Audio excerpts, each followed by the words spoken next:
Noah McAmis, and I am our Regional Partnerships Manager for the state of Florida. So in the quick sense of what I do is I go around and build community and make myself a resource for BCBAs and clinical directors. And I actually have an extensive background in the ABA field of 6 years as a clinician, and it was that time in the field which actually inspired me to kind of make a pivot into the operations side, and that's why I'm here with Camber.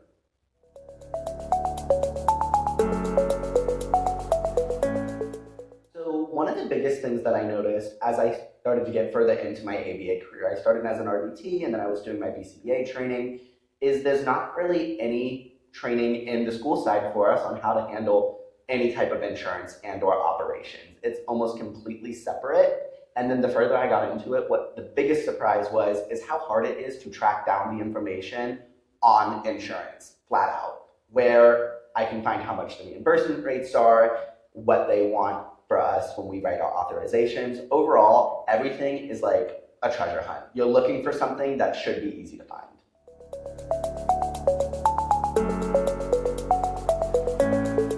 Absolutely, I can. The one that comes to mind is I was working with a kid for a long time that had extreme high medical necessity. ABA was a lifeline for her and her mother, and insurance at one point just flat out denied her authorization. No partial, no nothing. And the BCBA at the time was given till the end of the day to submit appeal. But the problem is the BCBA was currently with another client, but thankfully we were able to move quick and get that solved.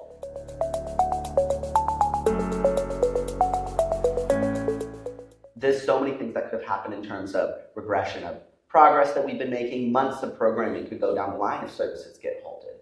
And at the end of the day, the people denying these authorizations most of the time don't have as much hands-on clinical experience, which I think is a huge problem with our system overall.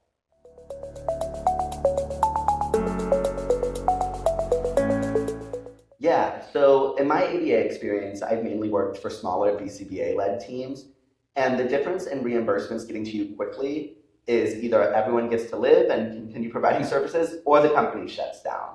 So at a particular harsh time that I can think of, my boss, being the wonderful lady that she was, ended up having to take out a business loan to continue to make payroll. And on the flip side of the coin, though, another company in town ended up having to shut their doors. And them shutting their doors just meant less kids got services. So overall, reimbursements and how fast we get them can be the difference in so many factors of ABA.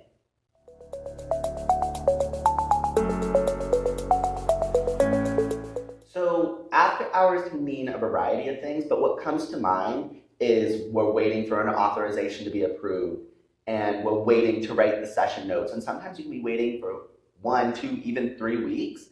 So it finally gets approved and you have to make payroll, so everyone's at home writing notes furiously for the past 2 or 3 weeks for a specific kid.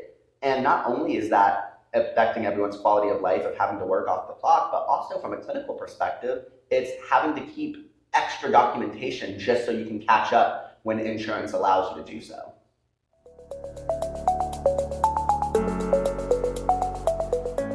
My clinical background shapes everything that I do in my role at Camber. I look at every project I take on through a clinical lens of how is this directly helping the ABA clinicians we serve.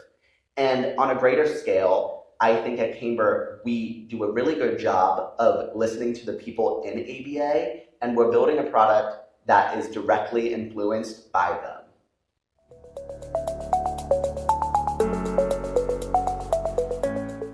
Yeah, the best piece of advice I can give as someone that did start off knowing nothing is to go and learn everything you can. Sign up for product demos, find somebody that's currently handling billing, and go and network with them. It doesn't hurt you to gain more knowledge. So when you are faced with a problem that you don't know how to handle, you have a network of resources that you built yourself to figure it out.